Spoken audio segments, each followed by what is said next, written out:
दोस्तों, आज के इस वीडियो में हम आपको अजमेर शरीफ का पूरा इतिहास बताएंगे। साथ ही ये भी समझने की कोशिश करेंगे कि अजमेर शरीफ, जो कभी पृथ्वीराज चौहान जैसे हिंदू राजा का गढ़ हुआ करता था, वहां एक फकीर की दरगाह कैसे बन गई। दोस्तों, उस समय अजमेर में एक बहुत बड़ा मंदिर मौजूद था, जिसे अजमेर का सबसे बड़ा मंदिर माना जाता था। ये मंदिर आम लोगों के लिए नहीं, बल्कि सिर्फ राजाओं और रानियों की पूजा के लिए खास हुआ करता था। मंदिर के साथ ही एक तालाब था, जिसका नाम अना सागर था। हिंदू उस तालाब के पानी को बहुत ही बरकत वाला और पवित्र मानते थे। उनका मानना था कि जो उस तालाब में नहा ले, उसके सारे पाप धुल जाते हैं। बताया जाता है कि उस मंदिर में रात के समय इतने ज्यादा दिए जलाए जाते थे कि सिर्फ एक ही रात में 3.5 मन तेल उन दियों में इस्तेमाल हो जाता था। आसपास के गांव और देहात मंदिर के नाम से जाने जाते थे और उन देहातों की आमदनी मंदिर पर ही खर्च की जाती थी।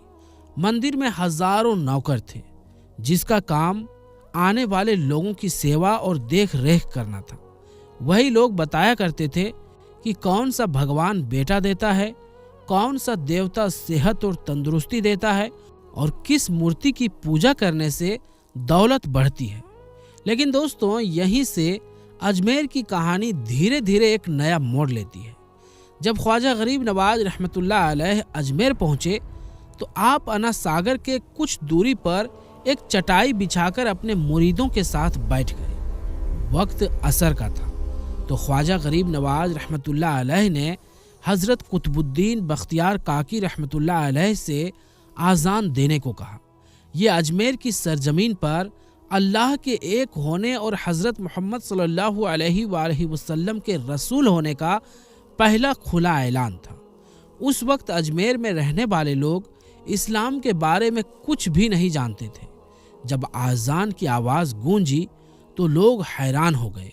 अपने अपने घरों से निकलकर सब ख्वाजा गरीब नवाज रहमतुल्लाह अलैह और उनके मुरीदों को देखने लगे और अना सागर के पास धीरे धीरे भीड़ जमा हो गई। ख्वाजा गरीब नवाज रहमतुल्लाह अलैह और उनके मुरीदों ने अना सागर के पानी से वजू किया और नमाज पढ़ना शुरू कर दी। ये सब देख वहां मौजूद हिंदू हैरानी में पड़ गए।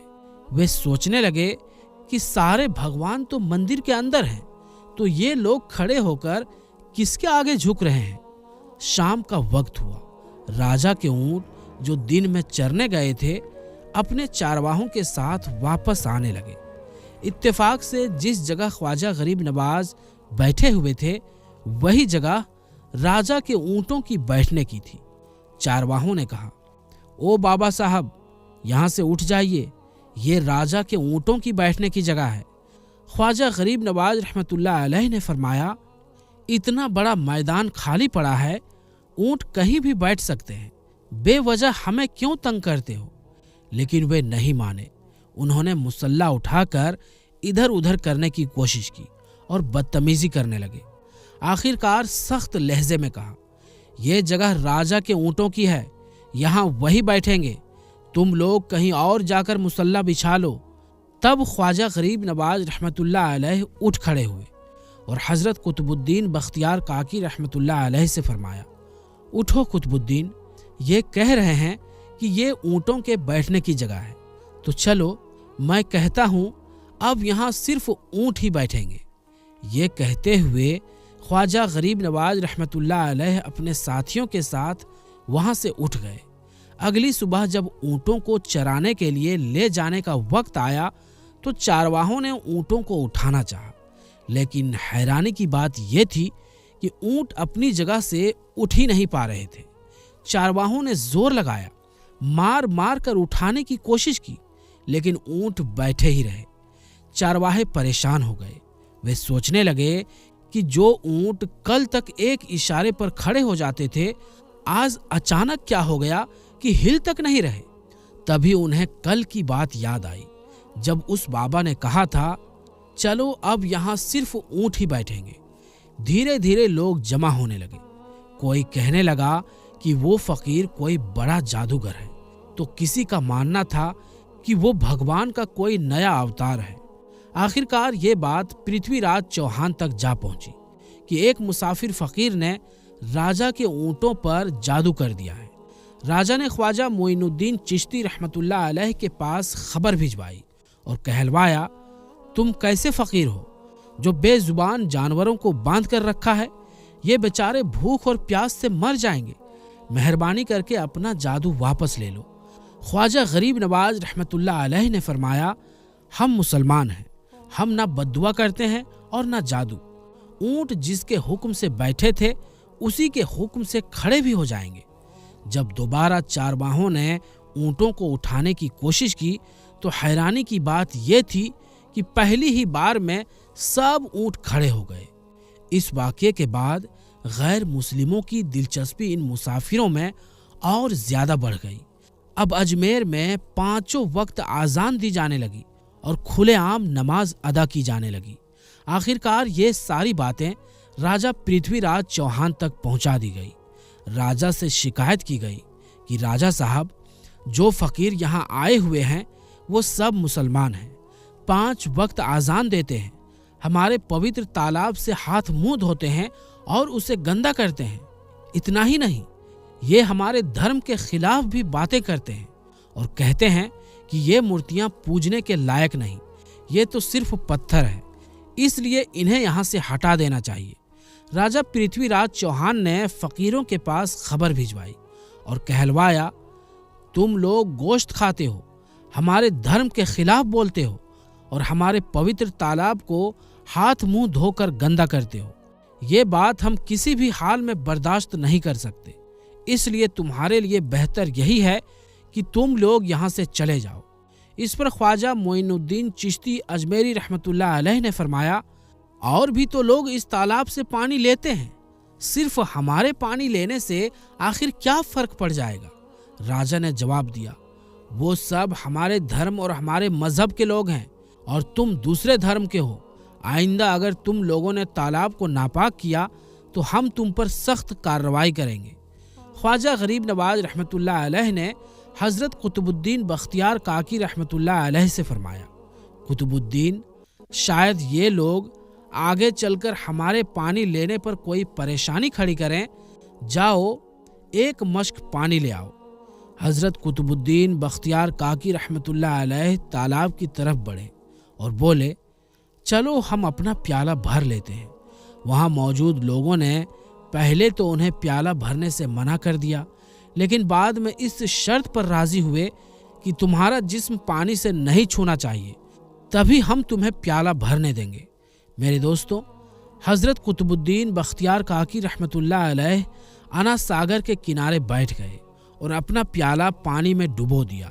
जब प्याला भर गया तो उन्होंने उसे ऊपर खींचा, लेकिन फिर क्या था, जैसे ही वो प्याला पानी से बाहर आया, आना सागर का सारा पानी एकदम सूख गया। तालाब की तह से सूखी रेत उड़ने लगी। ऐसा लग रहा था मानो पूरा आना सागर उसी छोटे से प्याले में समा कर रह गया हो। आना सागर के सूखते ही पूरे अजमेर में कोहराम मच गया। मोहल्लों में चीख पुकार मचने लगी। आहूं और रोने की आवाजें हर तरफ गूंजने लगी। लोग रो रो कर कहने लगे, जो पाप हम आना सागर में नहा कर धो लिया करते थे, अब उन्हें कहाँ लेकर जाएं? आना सागर के सूख जाने से लोग बेहद परेशान हो गए। राजा पृथ्वीराज चौहान ने अपने वजीर को बुलाया। सब यही कहने लगे कि वो फकीर या तो कोई बड़ा जादूगर है या फिर सचमुच कोई पहुंचा हुआ फकीर है। राजा की परेशानी और बढ़ गई। अजमेर की रौनक आना सागर की वजह से ही थी।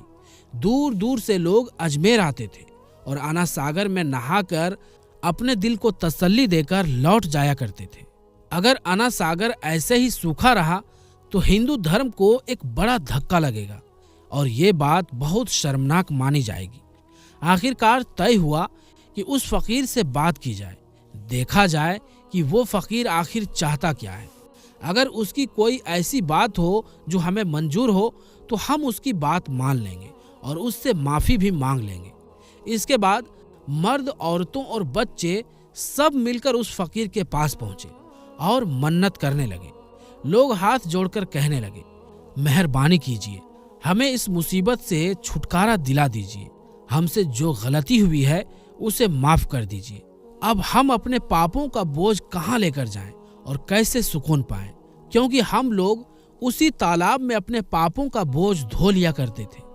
ये तरीका लोगों को ज्यादा आसान लगा, इसलिए तमाम लोग ख्वाजा गरीब नवाज रहमतुल्लाह अलैह के पास आए और बोले, बाबा आप भी वुजू कर लिया कीजिए, लेकिन भगवान के वास्ते हमारा आना सागर हमें लौटा दीजिए। तब ख्वाजा गरीब नवाज रहमतुल्लाह अलैह ने हजरत कुतुबुद्दीन बख्तियार काकी रहमतुल्लाह अलैह से फरमाया, जाओ उसी प्याले को वापस तालाब में डाल आओ। जैसे ही वो प्याला तालाब में डाला गया, आना सागर की तह से सारा पानी उछल उछल कर फिर से तालाब में भरने लगा। ये पानी सिर्फ तालाब ही नहीं बल्कि कई दिलों को भी धो गया। गैर मुस्लिमों की इतिहास की किताबों में ये बात लिखी हुई मिलती है कि उस शाम 32,000 गैर मुस्लिमों ने कलमा पढ़कर इस्लाम कबूल कर लिया। इतनी बड़ी तादाद में लोगों के मुसलमान हो जाने से हिंदू पंडितों और आम हिंदुओं में गुस्से की लहर दौड़ गई। लोग सोचने लगे कि अगर ये फकीर कुछ दिन और रहा तो देवी देवताओं का नाम लेने वाला कोई नहीं बचेगा। लिहाजा लोगों ने राजा पृथ्वीराज चौहान पर दबाव डाला कि जल्द से जल्द कुछ किया जाए।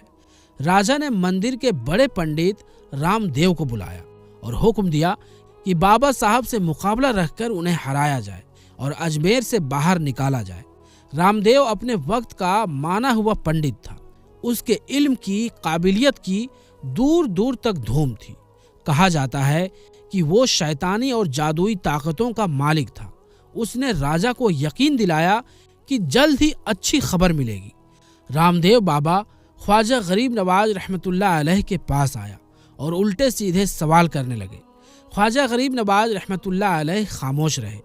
जब रामदेव हद से ज्यादा शोर मचाने लगा तो ख्वाजा गरीब नवाज रहमतुल्लाह अलैह ने उसकी तरफ नजर उठाई और मुस्कुरा कर फरमाया, रामदेव तू शोर मचा रहा है और मैं तेरे माथे पर ईमान का नूर चमकता हुआ देख रहा हूँ। बस इतना कहना था कि ना जाने क्या करिश्मा हुआ। देखते ही देखते रामदेव कदमों में गिर पड़ा और रोते हुए बोला, बाबा साहब जिस दीन पर आप हैं उसी दीन में मुझे भी शामिल कर लीजिए। जो लोग मुकाबला देखने आए थे सब हैरान रह गए। जो बाबा को हराने आया था वही खुद मुसलमान हो गया। तारीख की किताबें इस बात से भरी पड़ी हैं कि ख्वाजा गरीब नवाज रहमतुल्लाह अलैह वो इकलौते बुजुर्ग हैं जिनके हाथों 90 लाख गैर मुस्लिमों ने इस्लाम कबूल किया। सदियां बीत गईं, लेकिन आज भी ख्वाजा गरीब नवाज रहमतुल्लाह अलैह का डंका उसी शान से बज रहा है। सुभान अल्लाह। तो प्यारे दोस्तों, हम ये उम्मीद करते हैं कि आपको हमारी आज की ये वीडियो ज़रूर पसंद आई होगी। अगर ये वीडियो आपको पसंद आई हो, अच्छी लगी हो, तो वीडियो को लाइक करें और हमारे चैनल आलमी जंक्शन को सब्सक्राइब भी कर लें। तो दोस्तों, इंशाअल्लाह मिलेंगे फिर किसी नई वीडियो के साथ। तब तक के लिए अस्सलामु अलैकुम, अल्लाह हाफिज़।